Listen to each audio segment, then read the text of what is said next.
ఉందని చూడాలి, అంతేగాని డిఎస్సికి గ్రూప్ 2 మధ్య గ్యాప్ ఎంత ఉందనేది కాదు. దయచేసి కేవలం 25 రోజుల సమయం ఇచ్చి అందులో 3 ఎగ్జామ్స్ ఎవరు సార్ మీకు డేట్లు ఇచ్చిన కమిటీ ఎవరు, మీరు ఏ కమిటీ నియమించారు, మీకు డేట్లు ఇచ్చిన ఎక్స్పర్ట్ ఎవరు, వాళ్ళని ఈరోజు మాకు చూపించండి. లేకపోతే మీకు చర్చలు జరిపింది ఎవరు, మీరు చర్చలు జరిపితే మీ దగ్గరకు వచ్చిన డిఎస్సీ అభ్యర్థులు ఎవరు, మీకు మిస్గైడ్ చేస్తా ఉన్నారు.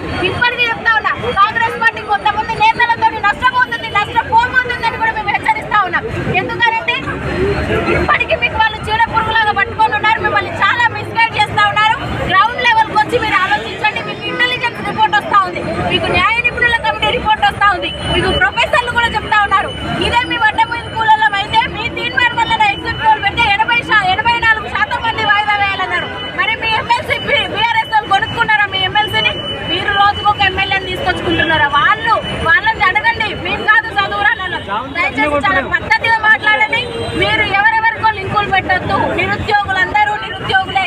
దయచేసి ఈ విషయాన్ని గుర్తుపెట్టుకోవాలి. మమ్మల్ని బయట పెడితే అరెస్ట్ చేసేటువంటి నేతృత్వ పాలనకు మీరు ఈరోజు తెగబడి ఉన్నారు. అంతగానో తెగించొద్దు. దయచేసి అందరూ మేము శాంతియుత నిరసనమే చేస్తా ఉన్నాం.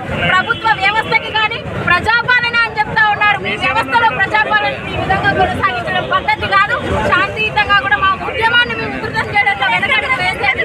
దయచేసి మీరు ఇప్పటికైనా మా అభ్యర్థులను మన్నించి ఆరోగ్యం స్లాట్ బుక్ అయినా కాబట్టి మేము వాయిదా వేసేది లేదని చెప్తా ఉన్నారు. స్లాట్ బుక్ అయినా కూడా సెప్టెంబర్ లో మాకు డిఎస్సీ పెట్టండి, అక్టోబర్ లో గ్రూప్ 1 మెయిన్స్ పెట్టండి, డిసెంబర్ లో గ్రూప్ 2 పెట్టుకోండి.